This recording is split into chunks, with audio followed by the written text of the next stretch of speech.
مگر رابن نے جب دیکھا کہ کمانڈر جا چکا ہے اور دوسرے محافظ گہری نیند سوئے ہوئے ہیں تو اس نے لیٹے لیٹے اپنے ایک ساتھی کو جگایا، اس نے ساتھ والے کو جگایا۔ اس طرح رابن کے چاروں ساتھی جاگ اٹھے۔ محافظ ان سے ذرا دور سوئے ہوئے تھے۔ مصری کمانڈر کو لڑکی نے اتنا بے پرواہ کر دیا تھا کہ رات کو وہ سنتری کھڑا کرتا تھا۔ پہلے رابن پیٹ کے بل رینگتا محافظ سے دور چلا گیا، اس کے بعد اس کے چاروں ساتھی بھی چلے گئے۔ ٹیلے کی اوٹ میں ہو کر وہ تیز تیز چلنے لگے اور لاشوں تک پہنچ گئے۔ ٹٹول ٹٹول کر انہوں نے تیر کمان اور ترکش اٹھائے اور ایک ایک برچھی اٹھائی۔ اسی مقصد کے لیے انہوں نے لڑکی سے کہا تھا کہ وہ کمانڈر سے کہے کہ یہاں پڑاؤ کیا جائے۔ وہ ہتھیار لے کر واپس ہوئے۔ اب وہ اکٹھے تھے۔ سوئے ہوئے محافظوں کے قریب جا کھڑے ہوئے۔ رابن نے ایک محافظ کے سینے میں برچھی مارنے کے لیے برچھی ذرا اوپر اٹھائی۔ باقی چار بھی ایک ایک محافظ کے سر پر کھڑے تھے۔ یہ نہایت کامیاب چال تھی۔ وہ بے وقت 4 محافظوں کو ختم کر سکتے تھے اور باقی 11 کے سنبھلنے تک انہیں بھی ختم کرنا مشکل نہیں تھا۔ پیچھے 3 شتربان تھے اور مصری کمانڈر۔ وہ آسان شکار تھے۔ رابن نے جیوں ہی برچھی اوپر اٹھائی، سناٹا سا سنائی دیا اور ایک تیر رابن کے سینے میں اتر گیا۔ اس کے ساتھ ہی ایک تیر رابن کے ایک ساتھی کے سینے میں لگا اور ڈولے۔ ان کے 3 ساتھی بھی دیکھ رہے تھے کہ یہ کیا ہوا ہے کہ 2 اور تیر آئے اور 2 اور تیر قیدی اوندھے ہو گئے۔ یہ کام اتنی خاموشی سے ہو گیا کہ ان محافظوں میں سے کسی کی آنکھیں ہی نہ کھلی جن کے سر پر موت آن کھڑی تھی۔ تیر انداز آگے آئے، انہوں نے مشالیں روشن کی۔ یہ وہ 2 محافظ تھے جنہوں نے اپنے کمانڈر سے کہا تھا کہ انہیں منزل پر جلدی پہنچایا جائے۔ وہ دیانت دار تھے۔ وہ سوئے ہوئے تھے۔ جب چاروں قیدی ان کے قریب سے گزرے تو ان میں سے ایک کی آنکھ کھل گئی تھی۔ اس نے اپنے ساتھیوں کو جگایا اور قیدیوں کا تعاقب دبے پاؤں کیا۔ انہوں نے یہ ارادہ کیا تھا کہ اگر قیدیوں نے بھاگنے کی کوشش کی تو انہیں تیروں سے ختم کر دیں گے، مگر اس سے پہلے وہ دیکھنا چاہتے تھے کہ یہ کہتے کیا ہے۔ اندھیرے میں انہیں جو کچھ نظر آتا رہا وہ دیکھتے رہے۔ قیدی ہتھیار اٹھا کر واپس آئے تو دونوں محافظ آ کر ٹیلے کے ساتھ چھپ کر بیٹھ گئے۔ جیوں ہی قیدیوں نے محافظوں کو برچھیاں مارنے کے لیے برچھیاں اوپر اٹھائی، انہوں نے تیر چلا دیے، پھر چاروں کو ختم کر دیا۔ انہوں نے اپنے کمانڈر کو آواز دی تو اسے لاپتہ پایا۔ اس آواز سے لڑکیاں جاگ اٹھی اور باقی محافظ بھی جاگے۔ لڑکیوں نے اپنے آدمیوں کی لاشیں دیکھی۔ ہر ایک لاش میں ایک تیر اترا ہوا تھا۔ لڑکیاں خاموشی سے لاشوں کو دیکھتی رہی۔ انہیں معلوم تھا کہ یہ آدمی آج رات کیا کریں گے۔ مصری کمانڈر وہاں نہیں تھا اور ایک لڑکی بھی غائب تھی۔ محافظوں کو معلوم نہیں تھا کہ جب ان قیدی جاسوسوں کے سینے میں تیر داخل ہوئے تھے، بالکل اسی وقت ان کے مصری کمانڈر کی پیٹھ میں ایک خنجر اتر گیا تھا۔ اس کی لاش تیسرے ٹیلے کے ساتھ پڑی تھی۔ اس رات صبح کی ریت خون کی پیاسی معلوم ہوتی تھی۔ مصری کمانڈر اپنے محافظ دستے اور قیدیوں سے بے خبر اس لڑکی کے ساتھ چلا گیا اور لڑکیوں سے خاص دور لے گئی تھی۔ اسے معلوم تھا کہ اس کے ساتھی ایک خونی ڈرامہ کھیلیں گے۔ لڑکی مصری کو ایک ٹیلے کے ساتھ لے کر بیٹھ گئی۔ اسی ٹیلے سے ذرا پرے بلیان اور اس کے 6 محافظ نے پڑاؤ ڈال رکھا تھا۔ ان کے گھوڑے کچھ دور بندھے ہوئے تھے۔ بالیان موبی کو ساتھ لیے ٹیلے کی طرف آ گیا۔ اس کے ہاتھ میں شراب کی بوتل تھی۔ موبی نے نیچے بچھانے کے لیے دری اٹھا رکھی تھی۔ بالیان محافظوں سے دور جا کر عیش و عشرت کرنا چاہتا تھا۔ اس نے دری بچھا دی اور موبی کو اپنے ساتھ بٹھا لیا۔ وہ بیٹھے ہی تھے کہ رات کے سکوت میں انہیں قریب سے کسی کی باتیں کی آواز سنائی دی۔ وہ چونکے اور دم ساتھ کر سننے لگے۔ آواز کسی لڑکی کی تھی۔ بالیان اور موبی دبے پاؤں اس طرف آئے اور ٹیلے کی اوٹ سے دیکھا۔ انہیں 2 سائے بیٹھے ہوئے نظر آئے۔ صاف پتہ چلتا تھا کہ ایک عورت اور ایک مرد۔ موبی اور زیادہ قریب ہوئی اور غور سے باتیں سننے لگی۔ مصری کمانڈر کے ساتھ اس لڑکی نے ایسی واضح باتیں کی کہ موبی کو یقین ہو گیا کہ یہ اس کے ساتھی کی لڑکی ہے، اور یہ بھی واضح ہو گیا کہ اسے قاہرہ لے جایا جا رہا ہے۔ مصری نے جو حرکتیں اور باتیں کی وہ بالکل ہی صاف تھی، کسی شک کی گنجائش نہیں تھی۔ موبی جان گئی کہ یہ مصری اس لڑکی کو اس کی مجبوری کے عالم میں عیاشی کا ذریعہ بنا رہا ہے۔ موبی نے یہ بالکل نہ سوچا اس کا نتیجہ کیا ہوگا۔ اس نے پیچھے ہٹ کر بالیان کے کان میں کہا، یہ مصری ہے اور یہ میرے ساتھ ہی ایک لڑکی کے ساتھ عیاشی کر رہا ہے۔ اس لڑکی کو بچا لو، یہ مصری تمہارا دشمن ہے اور لڑکی تمہاری دوست۔ اس نے بالیان کو اور زیادہ بھڑکانے کے لیے کہا، بڑی خوبصورت لڑکی ہے اسے بچا لو اور اپنے سفری حرم میں تیر ایک ہی بار کمانوں سے نکلے۔ دوسرے ہی لمحے کمانوں میں 6 اور تیر آ چکے تھے۔ ایک ہی بار قیدیوں کے 6 محافظ ختم ہو گئے۔ باقی بھی نہ سمجھ سکے تھے کہ یہ تیر کہاں سے آئے ہیں۔ 6 اور تیروں نے 6 اور محافظوں کو گرا دیا۔ باقی 2 رہ گئے تھے۔ ان میں سے ایک اندھیرے میں غائب ہو گیا، دوسرا ذرا سست نکلا اور وہ بھی سوڈانیوں کے بے وقت 3 تیروں کا شکار ہو گیا۔ 3 شتربان رہ گئے تھے جو سامنے نہیں تھے، وہ اندھیرے میں کہیں ادھر ادھر ہو گئے۔ مشالوں کی روشنی میں اب لاشیں ہی لاشیں نظر آ رہی تھی۔ ہر لاش ایک ایک تیر لیے ہوئے تھی اور ایک لاش میں 3 تیر پیوست تھے۔ موبی دوڑ کر لڑکیوں سے ملی، اتنے میں انہیں ایک گھوڑے کے سر پر دوڑنے کی آواز سنائی دی جو دور نکل گئی۔ بالیان نے کہا، یہاں رکنا ٹھیک نہیں، ان میں ایک بچ کر نکل گیا ہے، وہ قاہرہ کی سمت گیا ہے، فوراً یہاں سے نکل چلو۔ انہوں نے محافظوں کے گھوڑے کھولے اور اپنی جگہ گئے۔ وہاں جا کر دیکھا کہ ایک گھوڑا بازین غائب تھا، اسے بچ کر نکل جانے والا محافظ لے گیا تھا۔ وہ اپنے گھوڑوں تک نہیں جا سکا تھا، چھپ کر ادھر چلا گیا جہاں اسے 8 گھوڑے بندھے نظر آئے۔ زین پاس ہی بڑی تھی، اس نے ایک گھوڑے پر زین کسی اور بھاگ نکلا۔ بالیان نے 14 گھوڑوں پر زین کسوائی، سامان 2 گھوڑوں پر لادا، باقی گھوڑے ساتھ لیے اور روانہ ہو گئے۔ لڑکیوں نے موبی کو سنایا کہ رابن اور اس کے ساتھی لاشوں کے ہتھیار اٹھانے گئے تھے، مگر معلوم نہیں کہ وہ کس طرح مارے گئے۔ موبی نے کہا، سلطان صلاح الدین ایوبی کے کیمپ میں میری اور رابن کی ملاقات ہوئی تھی۔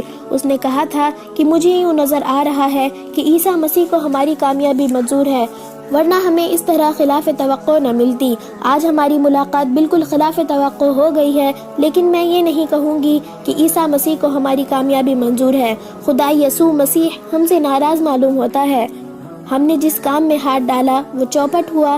بحر روم میں ہماری فوج کو شکست ہوئی اور مصر میں ہماری دوست سوڈانی فوج کو شکست ہوئی۔ ادھر رابن اور کرسٹوفر جیسے دلیر اور قابل آدمی اور ان کے اتنے اچھے ساتھ مارے گئے، معلوم نہیں ہمارا انجام کیا ہوگا۔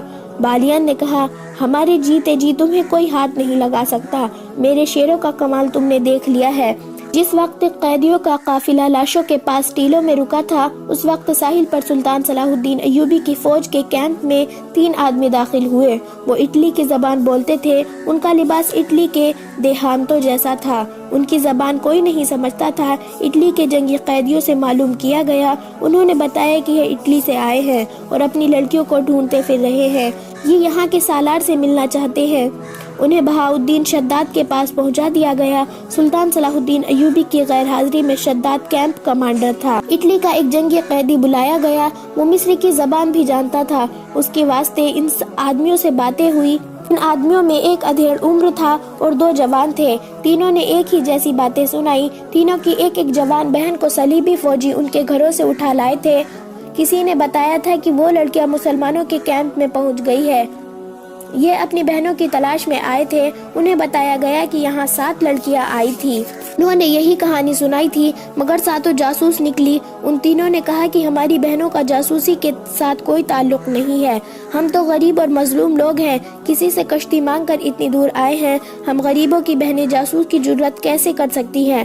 ہمیں ان 7 کا کچھ پتہ نہیں، معلوم نہیں وہ کون ہوں گی، ہم تو اپنی بہنوں کو ڈھونڈ رہے ہیں۔ شداد نے بتایا، ہمارے پاس کوئی لڑکی نہیں، یہی 7 لڑکیاں تھیں جن میں سے ایک لاپتہ ہو گئی تھی اور باقی 6 کو پرسوں صبح یہاں سے روانہ کر دیا گیا ہے۔ اگر انہیں دیکھنا چاہتے ہو تو قاہرہ چلے جاؤ، ہمارے سلطان صلاح الدین ایوبی ہیں، تمہیں لڑکیاں دکھا دیں گے۔ ایک نے کہا، نہیں، ہماری بہنیں جاسوس نہیں، وہ 7 کوئی اور ہوں گی، ہماری بہنیں سمندر میں ڈوب گئی ہوں گی یا ہمارے ہی فوجیوں نے انہیں اپنے پاس رکھ لیا ہوگا۔ بہاؤالدین شداد نیک خصلت کا تھا، اس نے ان دیہاتیوں کی مظلومیت سے متاثر ہو کر ان کی خاطر تواضع کی اور انہیں عزت سے رخصت کیا۔ اگر وہاں علی بن سفیان ہوتا تو ان تینوں کو اتنی آسانی سے نہ جانے دیتا۔ اس کی سراغ رسا نظریں بھاپ لیتی، یہ تینوں جھوٹ بول رہے ہیں۔ تینوں چلے گئے، کسی نے بھی نہ دیکھا کہ وہ کہاں گئے ہیں۔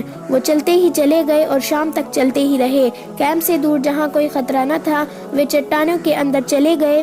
وہاں ان جیسے 18 آدمی بیٹھے تھے، ان کا انتظار کر رہے تھے۔ ان تینوں میں جو ادھیڑ عمر کا تھا وہ میگنانا مایوس تھا۔ یہ صلیبیوں کی وہ کمانڈر پارٹی تھی جسے لڑکیوں کو آزاد کرانے اور اگر ممکن ہو سکے تو سلطان صلاح الدین ایوبی کو قتل کرنے کا مشن دیا گیا تھا۔ ان تینوں نے کیمپ سے کچھ اور ضروری معلومات بھی حاصل کر لی تھی۔ یہ بھی معلوم کر لیا تھا کہ سلطان صلاح الدین ایوبی یہاں نہیں ہے، قاہرہ میں ہے۔ شداد کے ساتھ باتیں کرنے میں جہاں انہیں یہ معلوم ہو گیا تھا کہ لڑکیاں قاہرہ کو روانہ کر دی گئی ہے، وہیں انہوں نے یہ بھی معلوم کر دیا تھا کہ ان کے ساتھ 5 مرد قیدی بھی ہے۔ یہ پارٹی ایک بڑی کشتی میں آئی تھی۔ انہوں نے کشتی ساحل پر ایک ایسی جگہ باندھ دی تھی جہاں سمندر چٹان کو کاٹ کر اندر تک گیا ہوا تھا۔ ان لوگوں کو اب قاہرہ کے لیے روانہ ہونا تھا، مگر سواری نہیں تھی۔ یہ 3 آدمی جو کیمپ میں گئے تھے یہ بھی دیکھ آئے تھے کہ اس فوج کے گھوڑے اور اونٹ کہاں بندھے ہوئے ہیں۔ انہوں نے یہ بھی دیکھا تھا کہ کیمپ سے جانور چوری کرنا آسان نہیں۔ 21 گھوڑے یا اونٹ چوری نہیں کیے جا سکتے تھے۔ ابھی سورج طلوع ہونے میں بہت دیر تھی۔ وہ پیدل ہی چل پڑے۔ اگر انہیں سواری مل جاتی تو وہ قیدیوں کو راستے میں ہی جا لینے کی کوشش کرتے۔ اب وہ یہ سوچ کر پیدل چلے کہ قاہرہ میں جا کر قیدیوں کو چھڑانے کی کوشش کریں گے۔ سب جانتے تھے کہ یہ زندگی اور موت کی مہم ہے۔ لیبی فوج کے سربراہ اور شاہوں نے انہیں کامیابی کی صورت میں جو انعام دینے کا وعدہ کیا تھا وہ اتنا زیادہ تھا کہ کوئی کام کیے بغیر اپنے کنبوں سمیت ساری عمر آرام اور بے فکری کی زندگی بسر کر سکتے تھے۔ میگنانا مایوس کو جیل جانے سے لایا گیا تھا۔ اسے ڈاکہ زنی کے جرم میں 3 سال سزائے قید دی گئی تھی۔ اس کے ساتھ 2 اور قیدی بھی تھے جن میں ایک کی سزا 24 سال اور دوسرے کی سزا 27 سال تھی۔ اس زمانے میں قید خانے قصاب خانے ہوتے تھے۔ مجرم کو انسان نہیں سمجھا جاتا تھا، بڑی ظالمانہ مشقت دی جاتی تھی اور مویشیوں کی طرف کھانے کو بیکار خوراک دی جاتی تھی۔ قیدی رات کو بھی آرام نہیں کرتے تھے۔ ایسی قید سے موت بہتر تھی۔ ان تینوں کو انعام کے علاوہ سزا معاف کرنے کا وعدہ دیا گیا تھا۔ صلیبی پر حلف لے کر انہیں اس پارٹی میں شامل کیا گیا تھا۔ جس پادری نے ان سے حلف لیا تھا اس نے انہیں بتایا تھا کہ وہ جتنے مسلمانوں کو قتل کریں گے اس سے 10 گنا ان کے گناہ بخشے جائیں گے، اور اگر انہوں نے سلطان صلاح الدین ایوبی کو قتل کیا تو ان کے تمام گناہ بخش دیے جائیں گے اور اگلے جہاں خدا یسوع مسیح انہیں جنت میں جگہ دیں گے۔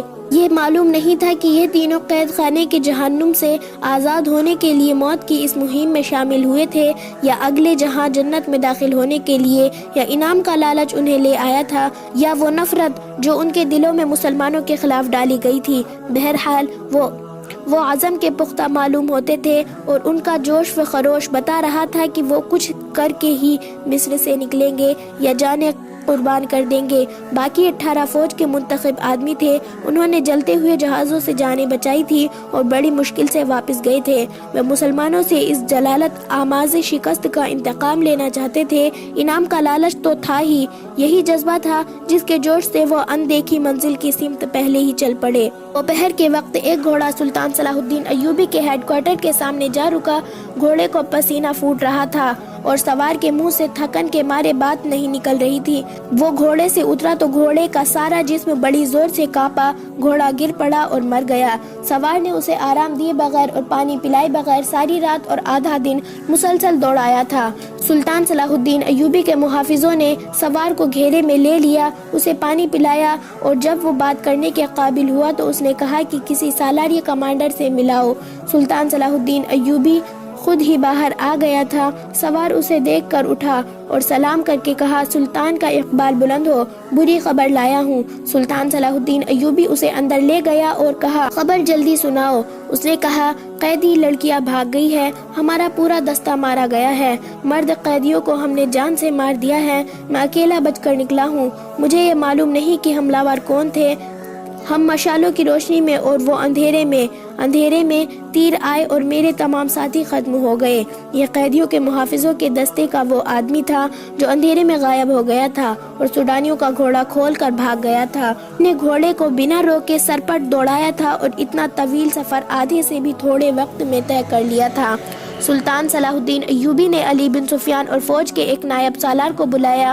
وہ آئے تو اس آدمی سے کہا کہ وہ اب ساری باتیں سنائے۔ اس نے کیمپ سے روانگی کے وقت سے بات شروع کی اور اپنے کمانڈر کے متعلق بتایا کہ وہ ایک قیدی لڑکی کے ساتھ دل بہلاتا رہا اور قیدیوں سے لاپرواہ ہو گیا۔ پھر راستے میں جو کچھ ہوتا رہا اور آخر میں جو کچھ ہوا اس نے سنا دیا، مگر وہ یہ نہ بتا سکا کہ حملہ ور کون تھا۔ سلطان صلاح الدین ایوبی نے علی بن سفیان اور نائب سالار سے کہا، اس کا مطلب یہ ہے کہ صلیبی چھاپہ مار کے مصر کے اندر موجود ہیں۔ علی بن سفیان نے کہا، ہو سکتا ہے یہ صحرائی ڈاکو بھی ہو سکتے ہیں۔ اتنی خوبصورت 6 لڑکیاں ڈاکوؤں کے لیے بہت بڑی کشش تھی۔ سلطان صلاح الدین ایوبی نے کہا، تم نے اس کی بات غور سے نہیں سنی؟ اس نے کہا ہے کہ مرد قیدی لاشوں کے ہتھیار اٹھا لائے تھے اور محافظوں کو قتل کرنے لگے تھے۔ محافظوں میں سے 2 نے انہیں تیروں سے ہلاک کر دیا۔ اس کے بعد ان پر حملہ ہوا۔ اس سے یہی ظاہر ہوتا ہے کہ صلیبی چھاپہ مار ان کے تعاقب میں تھے۔ نائب سالار نے کہا، وہ کوئی بھی تھے سلطان محترم، فوری طور پر کرنے والا کام یہ ہے کہ اس عسکری کو رہنمائی کے لیے ساتھ بھیجا جائے اور کم سے کم 20 گھوڑے سوار جو تیز رفتار اور تعاقب کے لیے بھیجے جائیں۔ یہ بات کی بات ہے کہ وہ کون تھے؟ علی بن سفیان نے کہا، میں اپنے ایک نائب کو ساتھ بھیجوں گا۔ سلطان صلاح الدین ایوبی نے کہا، اس عسکری کو کھانا کھلاؤ، اسے تھوڑی دیر آرام کر لینے دو، اتنی دیر میں 20 سوار تیار کرو اور تعاقب میں روانہ کرو، اگر ضرورت سمجھو تو زیادہ سوار بھیج دو۔ محافظ نے کہا، میں نے جہاں سے گھوڑا کھولا تھا وہاں 8 گھوڑے بندھے ہوئے تھے، وہاں کوئی انسان نہیں تھا، حملہ ور وہیں ہو سکتے ہیں، اگر گھوڑے 8 تھے تو وہ بھی 8 ہوں گے۔ سلطان صلاح الدین ایوبی نے کہا، چھاپہ ماروں کی تعداد زیادہ نہیں ہو سکتی اور لڑکیاں جاسوس ہے، اگر تم ایک جاسوس یا چھاپہ مار کو پکڑ لو تو سمجھ لو کہ تم نے دشمن کے 200 عسکری پکڑ لیے ہیں۔ میں ایک جاسوس کو ہلاک کرنے کے لیے دشمن کے 2 عسکریوں کو چھوڑ سکتا ہوں۔ ایک عورت کسی کا کچھ نہیں بگاڑ سکتی، مگر ایک جاسوس اور تخریب کار عورت اکیلی پورے ملک کا بیڑا غرق کر سکتی ہے۔ یہ لڑکیاں بے حد خطرناک ہے، اگر وہ مصر کے اندر رہ گئی تو تمہارا پورا لشکر بیکار ہو جائے گا۔ ایک جاسوس یا جاسوسہ کو پکڑنے یا جان سے مارنے کے لیے اپنے 100 سپاہی قربان کر دو، یہ سودا پھر بھی سستا ہے۔ چھاپہ مار اگر نہ پکڑے جائیں تو مجھے پرواہ نہیں، ان لڑکیوں کو ہر قیمت پر پکڑنا ہے، ضرورت سمجھو تو تیروں سے انہیں ہلاک کر دو، زندہ نکل کر نہ جائے۔ 1 گھنٹے کے اندر 20 تیز رفتار کے سوار روانہ کر دیے گئے۔ ان کا رہنما محافظ تھا اور کمانڈر علی بن سفیان کا نائب تھا۔ سوانوں نے فخر المصری کو علی بن سفیان کے خاص طور پر شامل کیا، موبی کے تعاقب کے لیے بھیجا۔ یہ تو نہ علی بن سفیان کو علم تھا نہ فخر المصری کو کہ جن کے تعاقب میں سوار جا رہے ہیں وہ بالیان موبی اور ان کے 6 فوجدار ہیں۔ ادھر سے یہ 20 سوار روانہ ہوئے جن میں 21واں ان کا کمانڈر تھا۔ ان کا ہدف لڑکیاں تھی اور انہیں چھڑا کر لے جانے والے۔ ادھر سے صلیبی کے 20 کمانڈر آئے تھے جن میں 21واں ان کا کمانڈر تھا، ان کا بھی ہدف یہ لڑکیاں تھی، مگر ان کی کمزوری یہ تھی کہ وہ پیدل آ رہے تھے۔ دونوں پارٹیوں میں سے کسی کو بھی معلوم نہیں تھا جن کے تعاقب میں وہ جا رہے ہیں وہ کہاں ہے۔